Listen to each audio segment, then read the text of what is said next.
HIV ತಡೆಗಟ್ಟುವಿಕೆಗಾಗಿ prep ಪ್ರಾರಂಭಿಸುವ ಮೊದಲು ನೀವು ತಿಳಿದಿರಬೇಕಾದದ್ದು. ಪ್ರೆಪ್ ಎಂದರೇನು?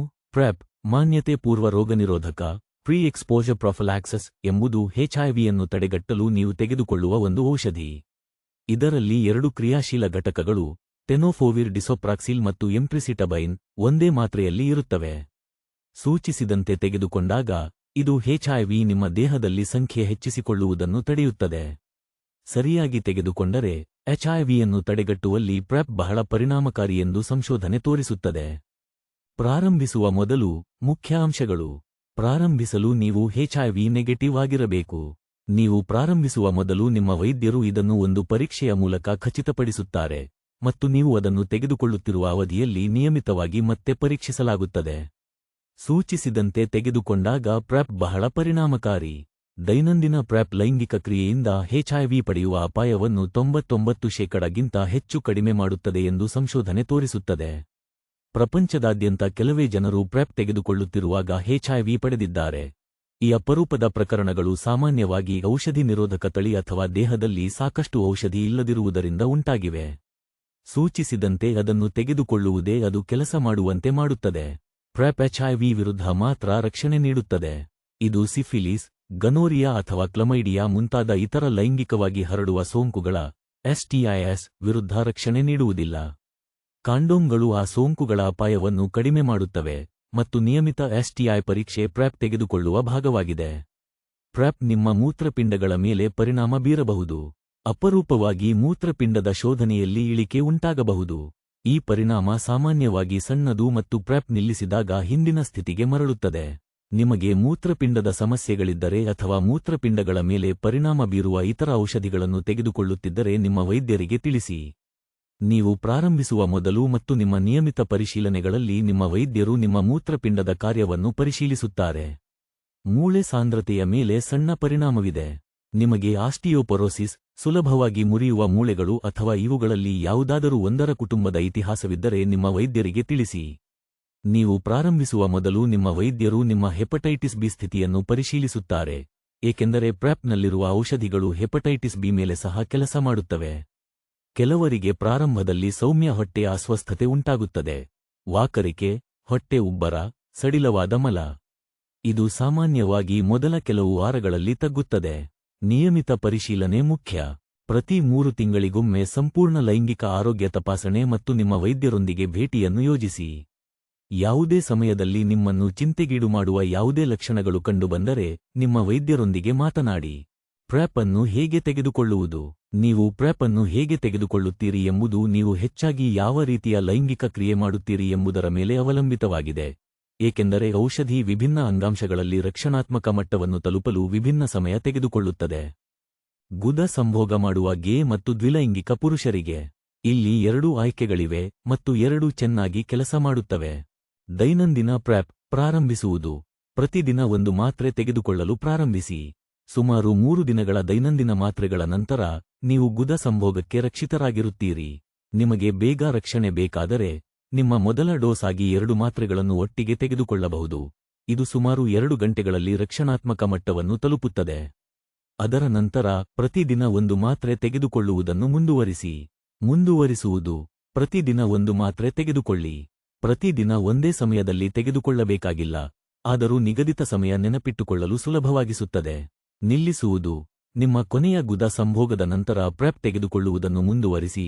24 ಗಂಟೆಗಳ ನಂತರ 1 ಮಾತ್ರೆ ಮತ್ತು 48 ಗಂಟೆಗಳ ನಂತರ 1 ಮಾತ್ರೆ. ಆ 2 ಹೆಚ್ಚುವರಿ ದಿನಗಳು ಇತ್ತೀಚಿನ ಯಾವುದೇ ಮಾನ್ಯತೆಯನ್ನು ಒಳಗೊಳ್ಳಲು ರಕ್ಷಣಾತ್ಮಕ ಮಟ್ಟವನ್ನು ಕಾಯ್ದುಕೊಳ್ಳುತ್ತವೆ. ನಂತರ ನೀವು ಮುಗಿಸಿದ್ದೀರಿ. ಬೇಡಿಕೆಯ ಮೇಲಿನ ಪ್ರೆಪ್ 2-1-1. ಬೇಡಿಕೆಯ ಮೇಲಿನ ಡೋಸಿಂಗ್ ಗುದ ಸಂಭೋಗ ಮಾಡುವ ಗೇ ಮತ್ತು ದ್ವಿಲೈಂಗಿಕ ಪುರುಷರಲ್ಲಿ ಚೆನ್ನಾಗಿ ಅಧ್ಯಯನ ಮಾಡಲ್ಪಟ್ಟಿದೆ. ಐಪರ್ಗೆ ಪ್ರಯೋಗದಲ್ಲಿ ಇದು ಎಚ್ಐವಿ ಅಪಾಯವನ್ನು ಸುಮಾರು 86% ಕಡಿಮೆ ಮಾಡಿತು ಮತ್ತು ಸರಿಯಾಗಿ ತೆಗೆದುಕೊಂಡಾಗ ಮುಂದುವರಿದ ಅಧ್ಯಯನದಲ್ಲಿ ಸುಮಾರು 97% ಏರಿತು. 2 ಮಾತ್ರೆಗಳು ಒಟ್ಟಿಗೆ ಸಂಭೋಗಕ್ಕೆ 2 ರಿಂದ 24 ಗಂಟೆಗಳ ಮೊದಲು. 1 ಮಾತ್ರೆ ಆ ಮೊದಲ ಡಬಲ್ ಡೋಸ್ನ 24 ಗಂಟೆಗಳ ನಂತರ. 1 ಮಾತ್ರೆ ಅದರ 24 ಗಂಟೆಗಳ ನಂತರ. ಲೋಡಿಂಗ್ ಡೋಸ್ನ 48 ಗಂಟೆಗಳ ನಂತರ. ಸಂಭೋಗ ಹಲವಾರು ದಿನಗಳವರೆಗೆ ಮುಂದುವರಿದರೆ ಪ್ರತಿ 24 ಗಂಟೆಗಳಿಗೊಮ್ಮೆ 1 ಮಾತ್ರೆ ತೆಗೆದುಕೊಳ್ಳುವುದನ್ನು ಮುಂದುವರಿಸಿ ಮತ್ತು ನೀವು ಕೊನೆಯ ಬಾರಿ ಸಂಭೋಗ ಮಾಡಿದ 48 ಗಂಟೆಗಳ ನಂತರ ನಿಮ್ಮ ಕೊನೆಯ ಮಾತ್ರೆಯನ್ನು ತೆಗೆದುಕೊಳ್ಳಿ. ಮುಖ್ಯ ಅಂಶಗಳು: ಬೇಡಿಕೆಯ ಮೇಲಿನ ಡೋಸಿಂಗ್ ಪ್ರೆಪ್ನ ಟೆನೋಫೋವಿರ್ ಡಿಸೋಪ್ರಾಕ್ಸಿಲ್, ಎಂಟ್ರಿಸಿಟಬೈನ್, TDF-FTC ರೂಪದೊಂದಿಗೆ ಮಾತ್ರ ಕೆಲಸ ಮಾಡುತ್ತದೆ. ಟ್ರವಾಡಾ ಮತ್ತು ಅದರ ಜೆನೆರಿಕ್ಗಳು 24 ಗಂಟೆ ಮತ್ತು 48 ಗಂಟೆ ಮಾತ್ರೆಗಳಿಗೆ ಅಲಾರಂಗಳನ್ನು ಹೊಂದಿಸಿ. ಬೇಡಿಕೆಯ ಮೇಲಿನ ಡೋಸಿಂಗ್ ವಿಫಲವಾಗುವ ಅತ್ಯಂತ ಸಾಮಾನ್ಯ ಮಾರ್ಗವೆಂದರೆ ಸಂಭೋಗ ಮುಗಿದ ನಂತರ ಅನುಸರಣಾ ಮಾತ್ರೆಗಳನ್ನು ಮರೆಯುವುದು. ಆ ಅನುಸರಣಾ ಮಾತ್ರೆಗಳೇ ರಕ್ಷಣೆ. ನೀವು ಹೆಪಟೈಟಿಸ್ ಬಿಯೊಂದಿಗೆ ಬದುಕುತ್ತಿದ್ದರೆ ಬೇಡಿಕೆಯ ಮೇಲಿನ ಪ್ರೆಪ್ ನಿಮಗೆ ಸೂಕ್ತವಲ್ಲ. ದೈನಂದಿನ ಡೋಸಿಂಗ್ ಅತ್ಯುತ್ತಮ ಆಯ್ಕೆಯಾಗಿರುತ್ತದೆ. ಯೋನಿ ಅಥವಾ ನಿಯೋ ಯೋನಿ ಸಂಭೋಗ ಮಾಡುವವರಿಗೆ, ಮಹಿಳೆಯರು, ಭಿನ್ನಲಿಂಗೀಯ ಪುರುಷರು ಮತ್ತು ಟ್ರಾನ್ಸ್ ಅನುಭವ ಹೊಂದಿರುವ ಜನರು. ಸ್ವೀಕರಿಸುವ ರಿಸೆಪ್ಟಿವ್ ಯೋನಿ ಮತ್ತು ನಿಯೋ ಯೋನಿ ಸಂಭೋಗಕ್ಕೆ ದೈನಂದಿನ ಪ್ರೆಪ್ ಶಿಫಾರಸು ಮಾಡಲಾದ ವಿಧಾನ. ಗುದ ಸಂಭೋಗಕ್ಕಿಂತ ಈ ಅಂಗಾಂಶಗಳಲ್ಲಿ ಟೆನೋಫೋವಿರ್ ರಕ್ಷಣಾತ್ಮಕ ಮಟ್ಟವನ್ನು ತಲುಪಲು ಹೆಚ್ಚು ಸಮಯ ತೆಗೆದುಕೊಳ್ಳುತ್ತದೆ. ಆದ್ದರಿಂದ ದೈನಂದಿನ ಡೋಸಿಂಗ್ ಅತ್ಯಂತ ವಿಶ್ವಾಸಾರ್ಹ ರಕ್ಷಣೆಯನ್ನು ನೀಡುತ್ತದೆ. ಪ್ರಾರಂಭಿಸುವುದು: ಪ್ರತಿದಿನ ಒಂದು ಮಾತ್ರೆ ತೆಗೆದುಕೊಳ್ಳಿ. ಸುಮಾರು 7 ದಿನಗಳ ದೈನಂದಿನ ಮಾತ್ರೆಗಳ ನಂತರ ನಿಮಗೆ ಯೋನಿ ಮತ್ತು ನಿಯೋ ಯೋನಿ ಸಂಭೋಗಕ್ಕೆ ರಕ್ಷಣಾತ್ಮಕ ಮಟ್ಟಗಳಿರುತ್ತವೆ. ಗುದ ಸಂಭೋಗಕ್ಕೆ ಭಿನ್ನವಾಗಿ, ಡಬಲ್ ಡೋಸ್ ತ್ವರಿತ ಪ್ರಾರಂಭ ಇದನ್ನು ಕಡಿಮೆ ಮಾಡುವುದಿಲ್ಲ, ಆದ್ದರಿಂದ ಪೂರ್ಣ 7 ದಿನಗಳನ್ನು ನೀಡಿ. ಮುಂದುವರಿಸುವುದು: ಪ್ರತಿದಿನ ಒಂದು ಮಾತ್ರೆ ತೆಗೆದುಕೊಳ್ಳಿ. ನಿಲ್ಲಿಸುವುದು: ನಿಮ್ಮ ಕೊನೆಯ ಅಪಾಯದ ಸಮಯದ ನಂತರ 28 ದಿನಗಳವರೆಗೆ ಪ್ರತಿದಿನ ಒಂದು ಮಾತ್ರೆ ತೆಗೆದುಕೊಳ್ಳುವುದನ್ನು ಮುಂದುವರಿಸಿ. ಈ ದೀರ್ಘ ಅವಧಿ ಇತ್ತೀಚಿನ ಯಾವುದೇ ಮಾನ್ಯತೆಯನ್ನು ಒಳಗೊಳ್ಳಲು ರಕ್ಷಣಾತ್ಮಕ ಮಟ್ಟವನ್ನು ಕಾಯ್ದುಕೊಳ್ಳುತ್ತದೆ. ಗರ್ಭಧಾರಣೆ ಮತ್ತು ಗರ್ಭನಿರೋಧಕ: ನೀವು ಗರ್ಭಿಣಿಯಾಗಬಲ್ಲವರಾಗಿದ್ದು ಕಾಂಡೋಮ್ ಇಲ್ಲದೆ ಸಂಭೋಗ ಮಾಡುತ್ತಿದ್ದರೆ, ನೀವು ಗರ್ಭಿಣಿಯಾಗಬಹುದು ಎಂಬುದನ್ನು ನೆನಪಿಡಿ.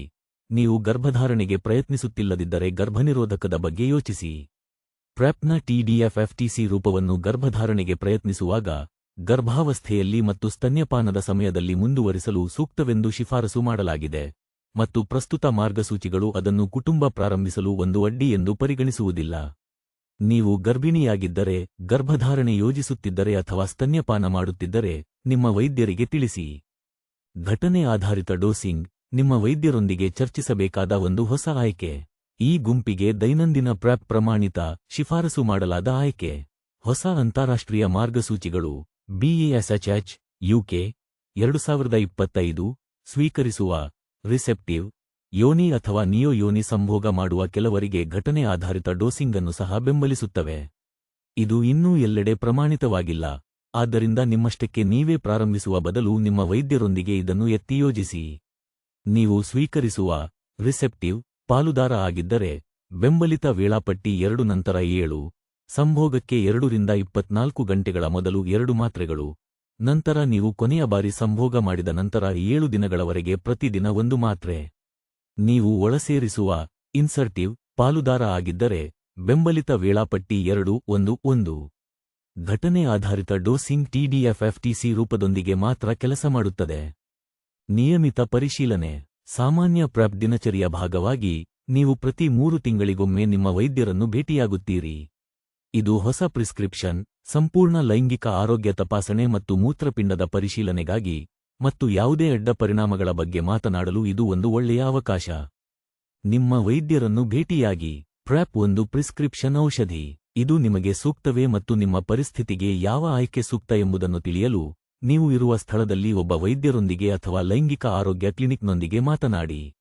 ನಿಮ್ಮನ್ನು ಚಿಂತೆಗೀಡು ಮಾಡುವ ಯಾವುದೇ ಲಕ್ಷಣಗಳು ಕಂಡುಬಂದರೆ, ರಕ್ಷಣೆ ಇಲ್ಲದೆ ನೀವು HIVಗೆ ಒಡ್ಡಲ್ಪಟ್ಟಿರಬಹುದು ಎಂದು ನೀವು ಭಾವಿಸಿದರೆ, ಅಥವಾ ನಿಮ್ಮ 3 ತಿಂಗಳ ಪರಿಶೀಲನೆಯ ಸಮಯ ಬಂದಿದ್ದರೆ ಅಪಾಯಿಂಟ್ಮೆಂಟ್ ಬುಕ್ ಮಾಡಿ.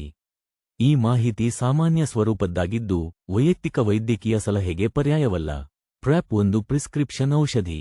ಇದು ನಿಮಗೆ ಸೂಕ್ತವೇ ಎಂಬುದರ ಬಗ್ಗೆ ನಿಮ್ಮ ವೈದ್ಯರೊಂದಿಗೆ ಮಾತನಾಡಿ. ಡಾ. ಜಾರ್ಜ್ ಫೋರ್ಗನ್ ಸ್ಮಿತ್, ಕುಟುಂಬ ವೈದ್ಯ, GP.